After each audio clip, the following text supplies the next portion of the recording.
2 महीना 4 महीना साईं सां मुलाक़ात थींदी हर रोज़ ऐं प्यार ऐं बाबूअ सां मिलंदो ऐं मीटिंगुनि में मिलंदो। मुर्दा परस्त क़ौम सिंधी क़ौम मुर्दा परस्त क़ौम आहियूं जेके मोए खां पोइ प्रोग्राम कंदा आहियूं जीअरे उन्हनि खे इज़त न ॾींदा आहियूं। पोयां जेके बि सीन लफ़्सीन जा टेनियूं रहिया आहिनि उन में साईं खे नेग्लेक्ट कयो वेंदो। मां सच ॻाल्हाईंदुसि ऐं थी सघे मूंखे इन ॻाल्हाईंदे रोअण बि अची वञे। साईं खे आख़िर में वारो ॾिनो वेंदो पोइ साईं थोरो मध्यम लहजे में मन ॻाल्हाईंदो। साईं ॻाल्हाए पोइ असांजा संगती दोस्त उहे चतरूं कनि चुटकुला वरी हुटिंग कनि ॾाढो ॾुख थींदो। वो साईं वरी ॻाल्हाए पोइ थोरो किसो ॾुखो थी वञे वरी साईं खे ज़ोरिया वेहारे साईं वेहो वेहो वेहो बस बस बस बस बस कयो बस कयो। मोए इज़त ॾियण खां जेरे इज़त ॾियो। मोए इज़त ॾियण खां जेरे ई इज़त ॾियो। ही जेको सिंधी अदबी संगत जो लॾो आहे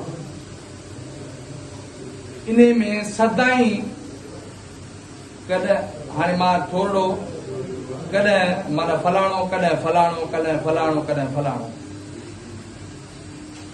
सीनियर बि कई आहिनि सीनियरनि खे बि इज़त ॾियो पर जूनियरनि खे बि इज़त ॾियो। उहे बि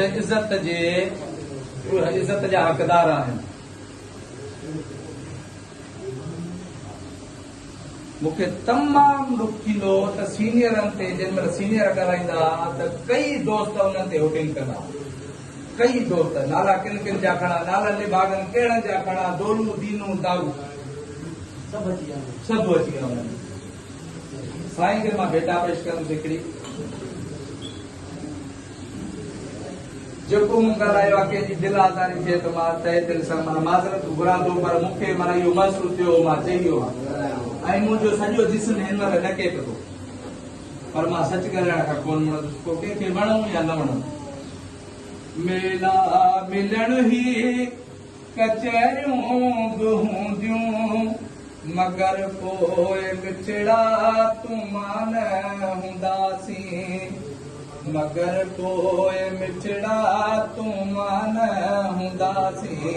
मेला मिलण ही कचहरियूं हूंदियूं मगर पोइ मिठड़ा तूं मान हूंदासीं। अगे आदामी ते को छोड़ न वेसां हुण क्यों वेंदे सटी मेरे दर्द फिराक दे जख्मा ते हुण कोन बदेसी पटी।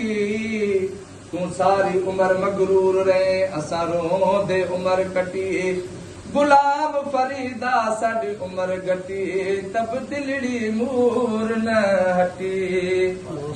जिता गुज़रऊं था उहे रस्ता चारा माण्हू दुनिया में मोहबत वारा ॻोठ ऐं घर वारियूं गिटियूं बि हूंदियूं मगर पोइ मिठड़ा तूं मान हूंदासीं। जिते वेही पंहिंजनि सां ॻाल्हियूं कयूं से उते वेही अखियूं बि आलियूं कयूं से ॿियनि जे लबनि ते उहे ॻाल्हियूं बि हूंदियूं मगर पोइ मिठड़ा तूं मान हूंदासीं। इन्ही लाइ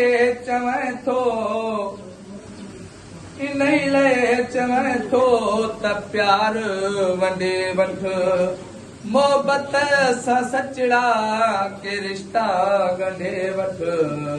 असां खां पोइ माण्हू ऐं मोहबतूं बि हूंदियूं मगर पोइ मिठड़ा तूं मान हूंदासीं।